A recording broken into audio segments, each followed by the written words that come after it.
Times brought to you by Chitale बंधू।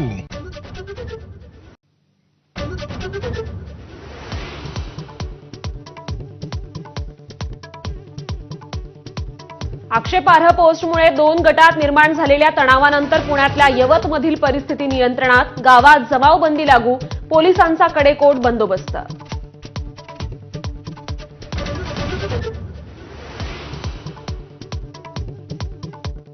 उपमुख्यमंत्री अजित पवारांकडून यवतमधल्या परिस्थितीचा आढावा, तर कुणीही कायदा हातात घेऊ नये, मुख्यमंत्री फडणवीसांचं आवाहन।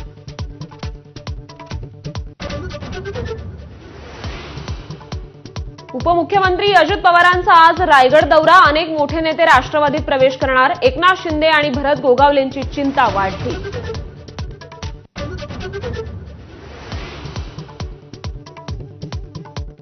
मनसे अध्यक्ष राज ठाकरे आणि संजय राऊत आज एकाच मंचावर येणार, शेतकरी कामगार पक्षाच्या 78व्या वर्धापन दिन सोहळ्याचं दोघांनाही निमंत्रण।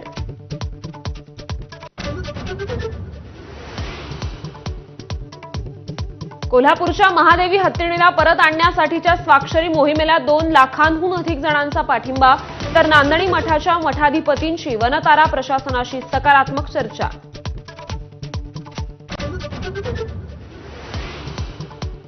कोल्हापूरमध्ये मुंबई उच्च न्यायालयाच्या सर्किट बेंचला मान्यता, कोल्हापूरकरांच्या 30 वर्षांच्या लढ्याला यश, 18 ऑगस्टपासून सर्किट बेंचची सुरुवात।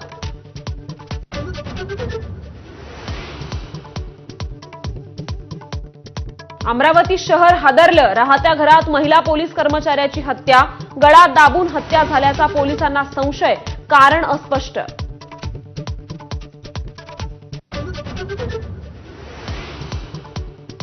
ग्रँड मास्टर दिव्या देशमुखचा आज मुख्यमंत्र्यांच्या हस्ते सत्कार, नागपुरात सोहळ्याचं आयोजन, नवनियुक्त क्रीडा मंत्री माणिकराव कोकाटेही उपस्थित राहणार।